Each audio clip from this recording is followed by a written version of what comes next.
It's high noon.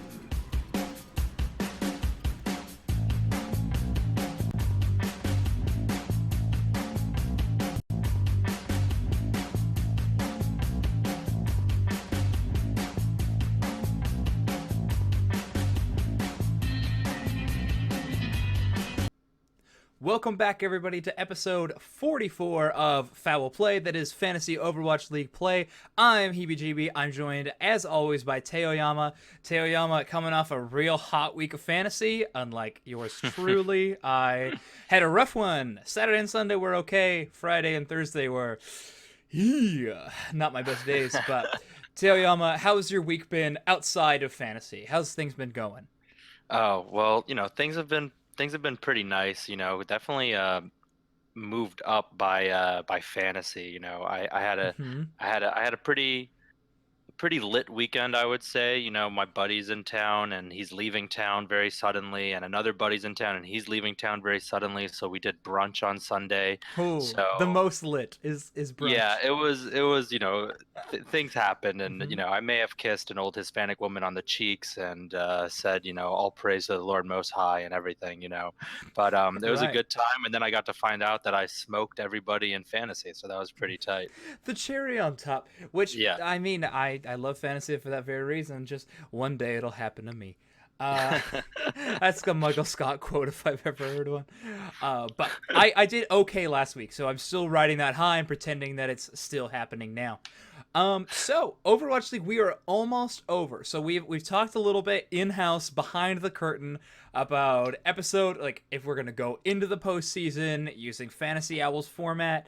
I'm not totally sure. This won't be our last episode of Foul Play, though. We will have at least one more next week, which will be a wrap up of scores and probably a just general year end fantasy wrap up. We'll talk about Hmm. the websites that we were able to use this year, what we liked, what we didn't like, talk a little bit about our experiences, how we did overall. And maybe brag to one another, or maybe our win percentage across all formats. And who knows, we may even do a fun, goofy draft. Well, we might save that. I'm not quite sure. So, Yeah, we got to figure out when our dear buddy A Smith is back. yeah, that's He's true. dealing with some things, and we just we can't Hmm. we can't wait to have him back. So, in classic esports fashion, I suppose this is an announcement of an announcement.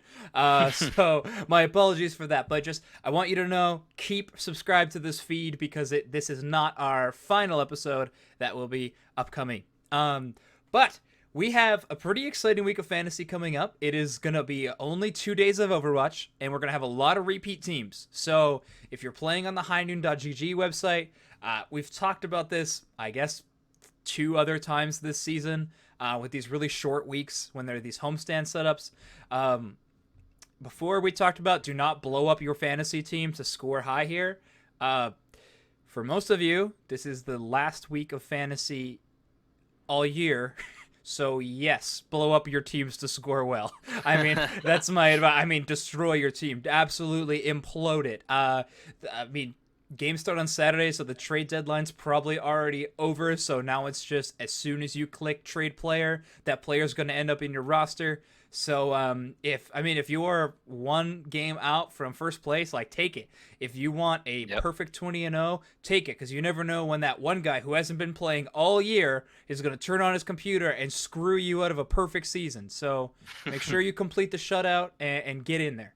So that's my advice for the final week of fantasy, and we're going to talk a little bit more in depth about daily fantasy format for these playoff stuff. But yeah, I'm excited. Do you have any more opening thoughts, Teoyama, before we jump into our regular scheduled programming? No, I thought that was really a great, very wise breakdown, and I think you kind of covered everything I could want to cover there Right. for Okay. season Great. long. For Partially season because I'm long. also partially because I'm also a little checked out of season long Yeah. because Shh, Blizzard, shh, shh. the We the don't talk about API and that. I have some issues. That's So true. I'm all in on daily right now. Mhm. Yes, well, Daily is the new hotspot place to be. You guys can win free swag on there. You can win bragging rights live on air on our show. So make sure you guys are still attending there and winning those games. But back to, like I said, to our regular scheduled programming. And that is, of course, the leaders and feeders section of fantasy last week. we have a pretty interesting leaders section this week, mostly because it's players that I think I personally bashed in terms of fantasy points a couple of weeks ago. And so I am going to take that upon myself, apologize to you listeners for this week, which was a very weird one that led the Hangzhou Spark to scoring insane amount of points, which we did predict in our Map 5 thing, so credit to us. However, Nailed it. who did score insanely well, first in combined and best category of the DPS section, is Godsby. Guy popped off on Hanzo, which was so good to see. I know I talked bad about him in terms of fantasy points. I was like, this guy's washed. Get him off your teams. But, however, he did score insanely well, and I like Godsby. I like him as a player. I think, I don't know, I like his style. I mean, I loved his Zarya play. We talked about that. Remember one episode, it was a lot about Godsby. But so I'm happy to see him at the top of the DPS leaderboard. I'm not sure if we've ever seen him there.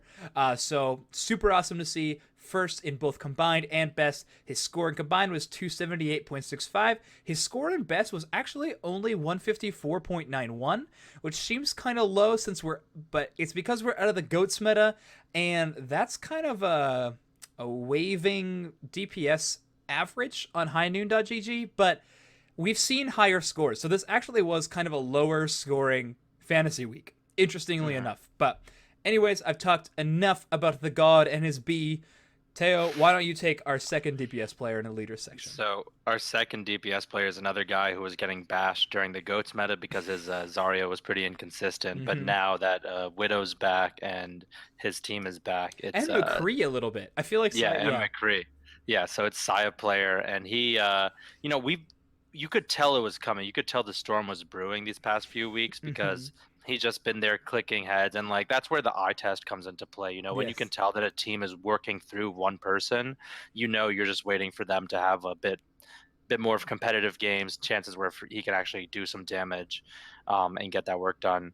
And that's what happened this past week. He was second in best, second in combined for DPS. He had 248 in combined and 148 in best, and those are numbers you're going to look for. Like, I'm pretty sure the Saya player BQB stack is what was doing damage for people on Thursday leagues because nobody was doing much work except for the Florida Mayhem. So it's nice to see Saya player getting a little bit of shine in fantasy, since everybody's kind of known this whole time that his accuracy and his headshot prowess is there.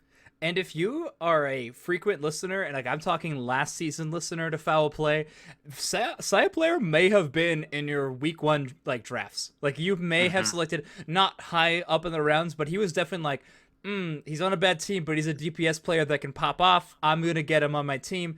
And then the guy played Brig, and then sometimes he didn't play at all, and it was just, man, it was nonsense. So I think Stage 4 has been a refreshing taste for a lot of reasons, but one of my personal favorites has definitely been seeing the players we loved last year kind of come back to life. Like, it's a weird remake almost in Stage 4. It's like somehow 100%. Season 1 was an old Disney movie, and we're already remaking it only 1 year later. But I'm excited it happened, I guess. I'll pay my money to see it. But and then speaking of a remake, even remaking the previous 3 stages, like you want to talk about our number 1 tank for this week? Yes, number please. 1 player overall. So this is a thunker in more ways than one. One, Tank scored incredibly well this week in general, especially players who were playing the Roadhog. They popped off, and the one who did in a major way, his name is Sam. He scored number 1 in combined and number 1 in best. And now don't get me wrong, that wasn't in the tank category. That was over every category. Sam somehow scored 302.48 points in combined and 168.12 points in best game. Sam was the best scorer on the Overwatch League stage this week in terms of fantasy points. You heard it here. If you've time traveled to hear this podcast in the future and you're going back and running the numbers, bet highly on this week because you are going to make bank. Sam scored insanely well. I love to see Roadhog getting a lot of points. It makes sense. It's one of those eye tests we had, like we were talking about before, for what should earn you fantasy points. getting a hook a hook into a good old left click is going to earn you a ton of damage, and that right click also expands damage out in a pellet formation, which will also be earning you a limbs just like a diva would. So I mean, Yep. maybe not as consistent, but you're still going to have higher peaks. So awesome to see Sansam scoring so well. It's also worth noting that like obviously the Justice have turned it on this stage. Oh yeah. And part of that, besides the fact that DPS is doing work, is that like we're noticing with flex tanks now that they're no longer playing that like kind of babysitter role that they were in goats, where they have to like stay in there and just focus Mhm. on keeping their healers up and like making sure everything's in a nice tight formation. But now like they can play that roadhog and go out and get hooks and kills. Yeah. So that's nice that like especially for a player like Sansom, they can have a bit of a resurgence after they were left on waiver wires pretty much Yeah. the whole year. And we talked about this last week. Like players who were on a really bad team, their tryouts have began at the start of this Yep. stage. Like if you want to be an Overwatch League player still, you got to show it right now, or else you are being thrown to the wolves that is contenders, and you're gonna hope Yep. you have a second chance if you want to still be a professional Overwatch League player. I'm suspecting we're gonna get a lot of retirement tweets after this season, which makes me sad, but I think it's the reality. Yeah. But we have a lot of really good talent that's hungry to come up into the league, and I think some of the new pickups this year really proved it. So I'm excited for the future of the league. Don't take that as heebie-jeebie going like, man, league's screwed. Don't worry about that. Fortunately for our second tank leader, this guy actually staved off somebody coming for his job. So Yeah. Rhea, for a few weeks, we kept seeing him get subbed out for Sazin, or I'm not really sure. I think I believe Sazin. it's Sawson. So he was losing maps here and there to Sazin, and because they would bring him on to play the Roadhog, while Mhm. Rio was more of a diva specialist, and he was kind of like an above average diva in the past few stages. So he's definitely rostered everywhere. But it was nice to see him come out, and he had the second best score and the second best combined score this week amongst tanks with 165 in best, 271 in combined, Mhm. and Amongst tanks, and in the best stat, he was also the second best overall oh of all wow, categories. yeah. Only in best. In combined, he was a little bit lower, but. So yeah, that's just great to see. It's also just nice to see the spark getting back into it. Like Mhm. they really stormed through this past week and kind of got their place in the playoffs a little more secure. Um, so yeah, that's nice to see, especially when you're worried about people losing their jobs by the end of Mhm. the season. Ria's solidified his role and has proven that if you can get him at a discount in daily, go after it. If you're considering starting him in high noon, you should probably do it. That's true. All right, that brings us to our support category. Another Hangzhou Spark player, not fighting for their job, but definitely fighting for their team to be, I guess, respected going into the postseason. Hmm. A lot of teams, New York and Spark in particular, have been getting a lot of hate, saying that they're not competitive enough in this meta to really function in the postseason. Spark this week showed that they can still contend at least. Played some weaker teams, but hopefully this is a good sign to come. But Bebe, the flex support for Hangzhou Spark, scored 273.80 in combined. That's first overall in support category, and 154.33. That is second overall in the support category. I believe Shaz was the number one scorer, but he only played one game, so I decided to shine the spotlight a little bit more on Bebe because we don't see him here as much. But I mean, what else can we say? This Spark did really well. Weak opponents, but competitive-ish games, and really just showed their strength. So yeah. Yep. No, that's spot on. And it's just nice for Bebe. Like anytime we can give this guy some shine, I'm happy to do it because Mhm. he's really been having huge performances all year for them. Even though he was also losing playtime here and there, he's still just managed to pop off, and that's good to see. Would you say Um, this season is really like the best rookies have seemed like they're on flex support? Like we had uh, Twilight, Violet, Bebe, like these Ye- new incredible flex supports to the league. I don't know. It's made it a lot more Yeah, competitive, no, I that think. that has been pretty noticeable actually. Hmm. Like obviously the top flex supports from last year are still studs, Yes, for sure. But like last year, while it felt like Jonak was in his own tier, and then Hmm. Shaz was in the tier right, but Well, Shaz and Shaz and Boombox were kind Bedosin, of I in feel that like. like yeah, Shaz Bedosin and Boombox were all like right there with him, but Hmm. not quite in that tier. This year it feels a lot more wide open, and Yeah. we're seeing like obviously Shaz has been dominant all year, but like Bebe, uh, Shu, we got like yeah, some. Shu, like even Luffy here and there, like we've Hmm. seen some really quality. Oh yeah, Violet, of course. Like we've just seen a lot of really nice flex support Izayaki, play. who's now benched, Yeah, but also him, F I and guess. chat. Yeah. Yeah. So Um, yeah, it's interesting. It's cool and that then the yes, MVP category from last year has now become like, I don't know, maybe the idol of a lot of these players are like, yeah, oh yeah, you're the exactly. MVP. Okay, so that's been pretty cool. But I cut you off. Please talk about our second support player to highlight in the leaders section. Yeah, no, and you mentioned his name. He was a stud last season, and he's still a stud now. And that's Bedosian of the Spitfire. He put up 142.9, which was third highest and best. And the Spitfire in a really bad spot. They look Hmm. very shaky, but Bedosian looks great. So Yeah. we got to give him his props. Right, exactly. Credit where credit is due. So, great work, Perdosen. Yeah, But speaking of all these great players, you can't have just one face side of a coin. We have to have the tail, and so we must talk about our feeders for the week. I know. I'm gonna talk about the support category, and then you can grab another category.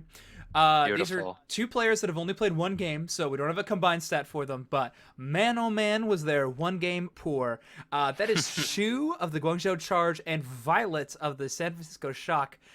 We just talked about these guys in a great light, but man, this week was not a good showcase for them.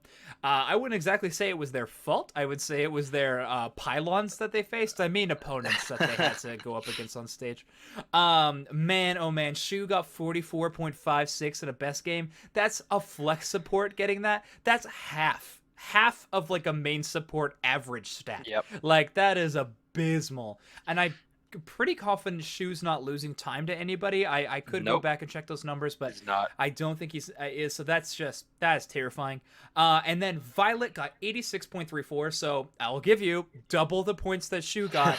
But still, we're expecting 140 at minimum from a player like Violet. Like he is on your lineup all the time, immediate start, and when something like that's happening, it's scary, especially because Violet, it does not lose his position to anybody, unlike a Yeah. lot of the Shock players. But Moth and Violet are go-ahead starts for them, so very Yeah. unfortunate with such a low-scoring week for Violet. But I think this next week will not be the case. But we can talk about that some more It later proves on. it definitely proves like the kind of the guiding principles of fantasy, which are you want people who are going to play a lot and score a lot of points and Hmm. get a lot of stuff done, and it's hard to get a lot of punches in when you knock somebody out super Yeah, quickly. exactly. And they each Glass they Jaw each Joe. they each went 4-0 this week, so they didn't have a chance to pile up points because their team was just getting rid of the other team very quickly. Hmm. um and then we saw a similar thing from our tank feeders. So our two tank feeders were Envy and Spree, and you know, once again, this was actually a little bit different though, because Hmm. while Violet and Shu each just dominated their games, the Dragons kind of went the other side and got dominated. So the Yes. Dragons lost 3-1 against the Dynasty, and then they lost 3-1 against the Eternal, which in Hmm. what was probably a surprise to a lot of people. Yeah. And so, if you bet on the winning team, you have to be careful because they might win too quickly. If you bet on the losing team, or in this case, who you think is going to win, and they end up losing pretty badly, then that's going to show up on the Mm. scoreboard for you. Yes. And the Spree thing is honestly more surprising than Envy because they Yeah. went to 5 maps. Hmm. So And usually, if you Cool get Matt didn't somebody, play. I checked. Cool Matt yeah, it's sat the pretty. bench. Honestly, I think this is a case where, like, it, as always, the eye test matters. Knowing if a player is good or not just based on their stats, not based on how the game is going to go. It really Hmm. matters. And when you watch Spree, you can tell that the guy's not being effective. And it showed up this week on the scoreboard. Spree put up 88.99 points, which is, just about what Violet put up, and Violet played one whole map less than him. So that's not a great sign. No. And Envy scored a bit better, but he put up 139.6 in one game and 74.6 in the other. But like that kind of range is not what you're hoping for from a flex tank, especially looking at how well Sansam and Rhea scored. Mm-hmm. Exactly. So unfortunate from those teams, but a DPS section, again, we have a charge player here who just beat his opponents too soundly, and that would be Happy, only playing one game, but got 61.81 points. Happy doesn't leave the stage. Happy does not leave the stage. He is a charge through and through player. Nero or Eileen might rotate a little bit if you want to get, maybe it's kind of depending if you're playing Sombra or the Mei Doomfist, or Sombra Doomfist, or like a Mei Junkrat somewhere in there. But man, Happy should not be scoring that little of points, so really unfortunate, but hey, here's what it is. So only scored 6 points, but the second player I want to talk about is Zachary. Zachary, my guy. Well, he's not my guy. I've actually never liked him all that much. Only scored 128.57 in combined. Now remember that number, because his best game was 96.81, meaning that his second game was roughly 30 to 40 points, like under 40 points. That is incredibly low, especially for a guy that I don't believe is getting subbed out. No, he's their only projectile player because they got rid of Rascal. Very alarming. Unfortunate. Dallas is bad. I'm sorry to say it. I mean, I wish they were better. I really do. I hope they make a ton of changes. I just hope they get good, because man, they're hosting 5 homestands, and their fans are wild and awesome, and I want those fans to have a good show. So, I mean, hope they do good. I remember on the flagship show, they were talking about me specifically, and they're like, yeah, Heebie-Jeebie kind of cheers for this team, and he's like, yeah, but he also says good things about that team, and they're like, yeah, but I just think that's because he's nice, not because he wants to cheer on that team. And I mean, that's somewhat true. Like, I just want fans to have a good show when they go to games. And I mean, presentation can only get you so far. 2 Bud Light Reinhardts racing can only get you so far. So I hope that makes some more competitive games going on in the future. So that is probably the last we're ever going to talk about highnoon.gg in terms of their statistics and stats. Oh, that's not true. We have one more week. Never mind. Second to last time. Ignore what I just said.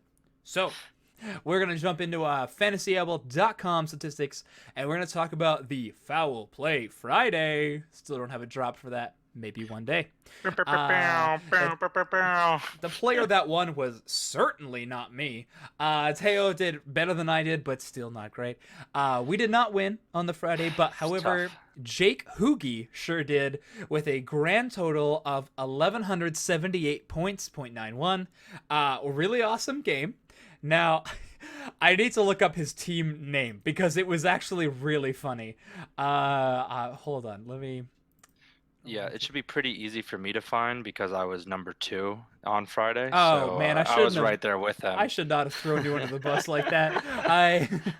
Okay, his team name was GLA versus HZS Map 5, please, with many E's.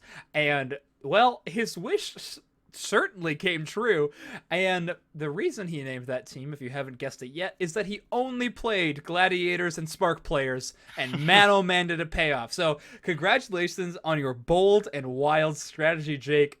He played Surefour, who netted him 135.82 points, pretty good. Adora with 179.04 points, extremely good. Void 155.30, very good. Gushui with 189.69 points. Riddle me this. How is the main tank scoring almost 200 points when Void and off tanks only scoring 155? I'm hurt and I feel personally attacked by it. Shaz got 170.91 points and IDK got 153.01. IDK, I'm pretty confident, is their main support and got 150 points. So that was probably one of the players he had to buy down for, kind of run out of points near the end. But man, oh man, did this pay off. An extremely good game. Bet everything he had. And by that I mean 100 points to spend on players. Bet it all on one game, and it paid off. So well done at reading the future, Jay Coogie, and seeing that future play out. So congrats on your huge win. I'm really excited for you. Yeah, and it's also a great learning moment for people just to know that like you don't have to stick to flex tanks and main supports. If you can get some high quality players and then round out your team with main tanks and main supports that are going to play in a long game, then it can really pay off for you. If that game went to 4 maps instead of 5, though, I don't think it would have paid off. But no, yeah, he got very right. I want to say lucky, but I mean that's skill. That's in fantasy. We have to call that skill. Maybe he heard us say that was going to be a 5 mapper last week. You know, I like to think that everybody. Yeah, I'm pretty sure you heard Pretty it. confident, yeah, for sure. So on Thursday, we have to give shout outs to everybody else in our leagues this week. So Thursday, Pacific Monkey, who I'm pretty sure is the Monkey Prince in our Discord, but I'm not quite sure. Pacific Monkey won on Thursday. Congrats. Saturday, NJ 2005 won that one. And on Sunday, our very own Teo Yama took the cake on Sunday, performing very well all around the globe. I hear there's another fantasy podcast. I think they try to attempt a fantasy podcast. Just popped into the Overwatch League by the Numbers podcast league, where they have a jersey up for grabs, and I figured, my closet, it feels nice. I like my closet right now, but I could use another jersey in there, and right now I'm actually trying to figure out which jersey I need. Like, I'm not sure exactly what the options are going to be, but I'm leaning towards one of the Atlanta Reign ones, one of those nice peachy jerseys. Nice, I feel love like it. That'll be a good luck, Well, just way to congratulate one of my players for bringing the victory home. That's true. And I mean, Teo Yama is too sarcastic or maybe humble to say it, but when he says stepped in, he means stepping on the heads of every podcast host in Overwatch League by the Numbers, and conquering all that is the content creation scene in terms of fantasy. So awesome work. You're doing the foul play work out there. Good to hear. Thank you. It was in your honor, and it was in A. Smith's honor. Right. I said I'm going to put foul play on my back this week. I'm going to say I probably also entered that league, and we're not talking about me, so I'm going to say that. But that's enough talking about last week. That is 2000 late. We're going to need to be talking about 2008. I mean, now. This is a bad analogy, but we got a short week this week, which means we got a bunch of teams not playing. So get them out of here. Your fantasy roster, dissolve it. Rebuild it like the Lego fun you used to have as a child. And take out this team's none of these bricks. No London Spitfire. No Guangzhou Charge. No Florida Mayhem. No Philadelphia Fusion. No Washington Justice. No Toronto Defiant. No Houston Outlaws. No Paris Eternal. No Chengdu Hunters. No Seoul Dynasty. If you're not watching the video, you really did yourself a disservice. I mimed extremely well. But these are the teams that are playing. The New York Excelsior is going to be playing the Boston Uprising and the Vancouver Titans. All right. Boston Uprising are going to be playing, like I just said, the Excelsior, and they're also playing the Atlanta Reign. Los Angeles Valiant will be playing the Gladiators and the Shock. The Gladiators are playing the Valiant. Shanghai Dragons are only playing the Hangzhou Spark, and the Hangzhou Spark are only playing the Shanghai Dragons. Dallas Fuel is playing Atlanta Reign. The San Francisco Shock is playing the Vancouver Titans and the LA Valiant. Vancouver Titans are playing the San Francisco Shock and the New York Excelsior. And the Atlanta Reign are playing the two most potentially important games of their regular season. Not as important, I guess, but could be pretty influential in their postseason hopes, are playing the Dallas Fuel and the Boston Uprising. Wow, oh wow, do we only have one oof and or uh-oh that we're going to talk about. But before we do that, let's talk about the potential Map 5s, those fantasy gold mines. Teo Yama, give me a game. What do you think's going to score well this week? We got some good games, but what's going to score well? Do you want to take your favorite team's game? Yeah. Okay, so I'll take the heavyweight championship between the Shock and the Titans. Okay. The Shock look unbeatable right now, but everybody knows that the Titans are nasty. Even if they've looked weird this stage, they still have it in them to go to 5 maps. They still have it in them to beat the Shock, even though it seems improbable. So I think that's kind of like the highlight, Monday Night Football, absolutely shining game of the week. Even if it's even if it ends up not being the most competitive, and it doesn't have a lot on the line in terms of playoff implications. It's a game that everybody's looking forward to, and these teams, they've played each other in the past, they've done work against each other in the past, and it'll be exciting to see if the Titans can, kind of turn it around one last time in the regular season. Yeah, I'm super excited for that game. The Best in the West championship. It's gonna be really fun to watch.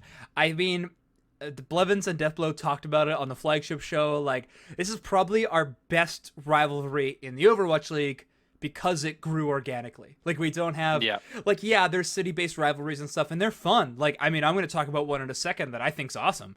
But, I mean, Shock Titans has been just this natural rivalry that, like, exists even between the players a little bit, it seems like, if you want to believe the comm checks. But it also is just so fun to watch, and I'm excited that we have one now. Like, now next season we can be like, man, I can't wait till Shock Titans go up against each other. This is going to be a great game. So, very excited about that. I want to talk about another potential Map 5, and that is my very own Los Angeles Gladiators versus the Trash Hat team, the Los Angeles Valiant.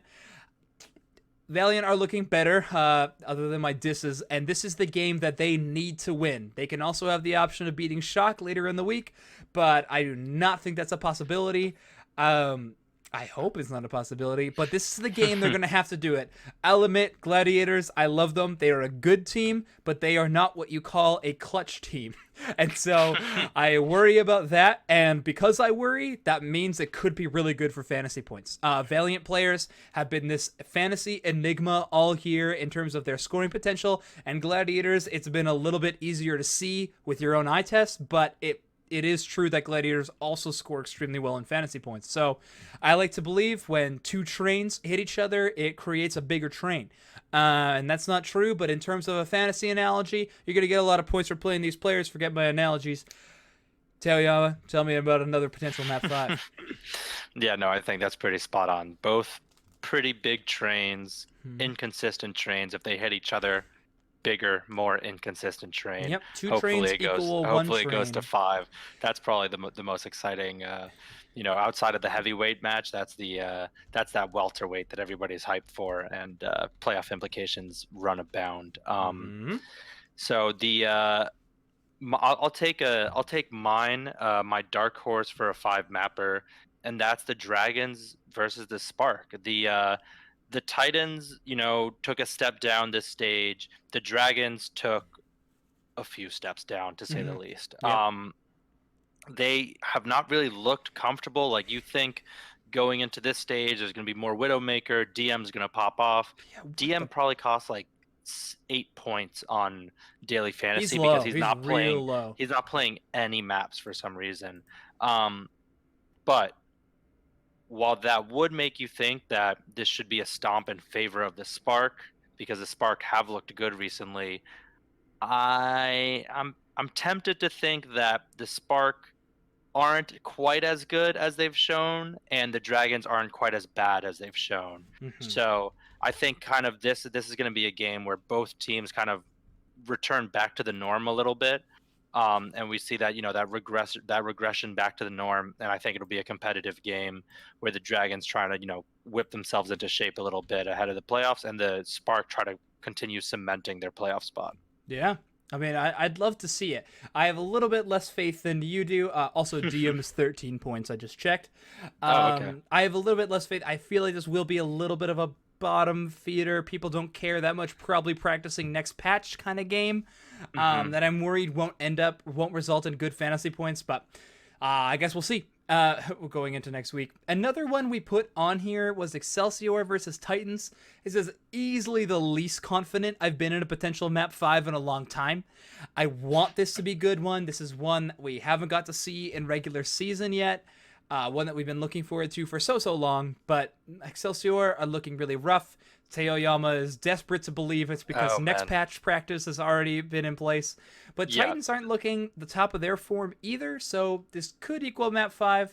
I think it's a 3-1 Titans win, but who knows? Maybe that King or Assault map's going to go to 6, going to go to 6-8 or something. So Yeah, that'd be great to see. we'll have to see. There's a broken heart in me somewhere that's telling me that the Uprising Excelsior match has a higher chance of going to 5, but I'm telling that heart no.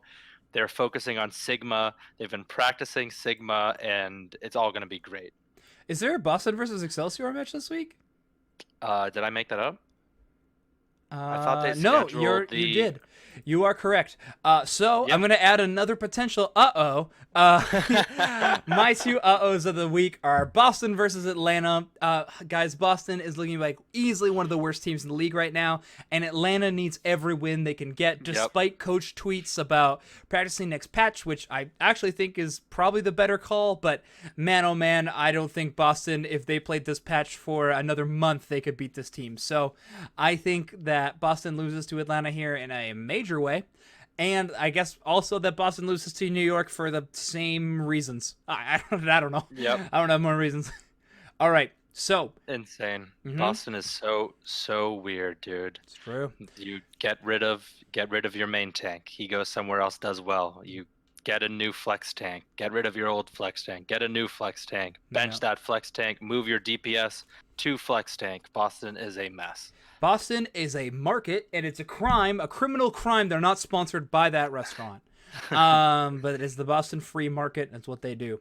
So let's talk about sleepers. Let's build our terrible but cheap roster for next week, Yep. shall we? Okay. So support sleepers last week. Teo did better than I did by technicality because I got a big old goose egg along the line. I chose Harry Hook, who was worth 13 points. Unco was back. Not playing well, but he was back, and so he took all of Harry Hook's maps from me, so no points for him. Persia, however, you got for 10 points, and Persia did extremely well this week, getting 244.10 in combined and 136.52 in best.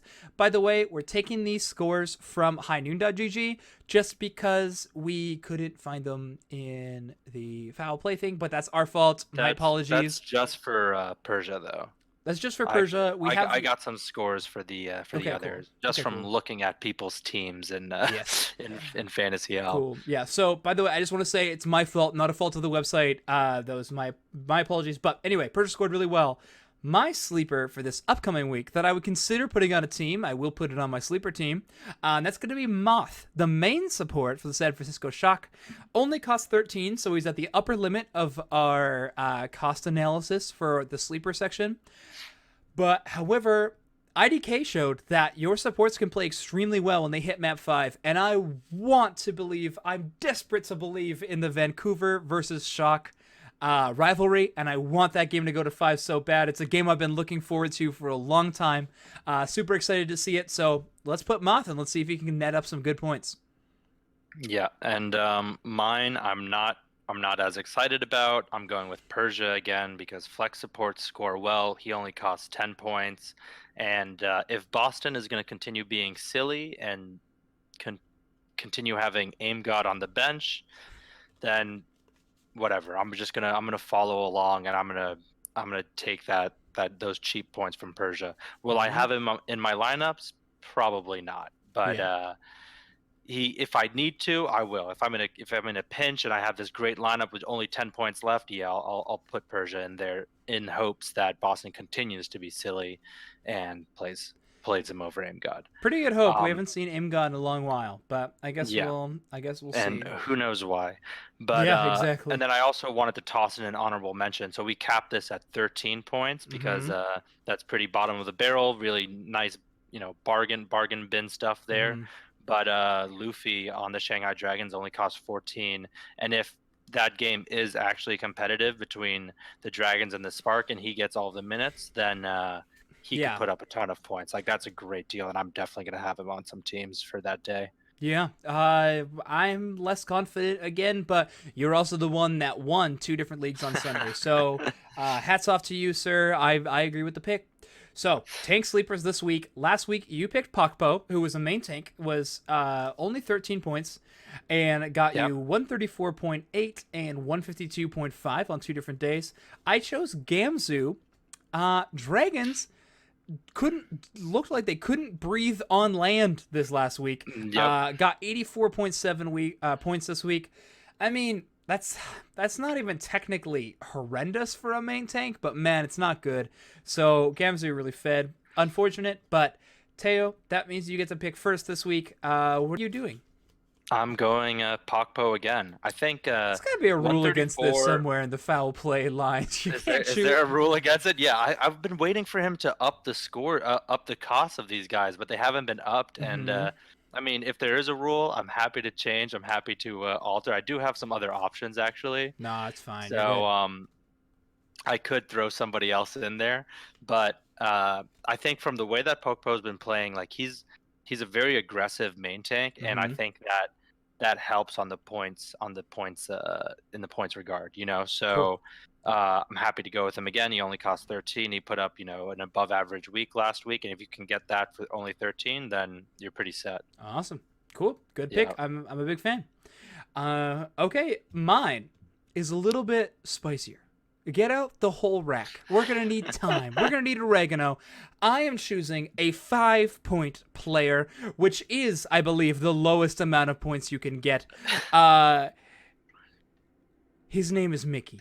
And he is technically a tank player. And he is a bench sitter, a content creator for the Dallas Fuel. But he is so fine, and I believe that Mickey is going to see playing time this week. I think Dallas has thrown in the towel, and Dallas is known as a team who likes to appease their fan base. And if it's the final game of the season, this could be the seniors' night for Dallas Fuel, okay? This is let's play everybody who's probably not going to be in our team next year. I'm seeing Taimu, Harry Hook, I'm seeing Mickey on stage, and I think Mickey's going to pop off, going to have a 300 week. Let's go, Mickey. 5 points. Put him on all your teams. I'm hype.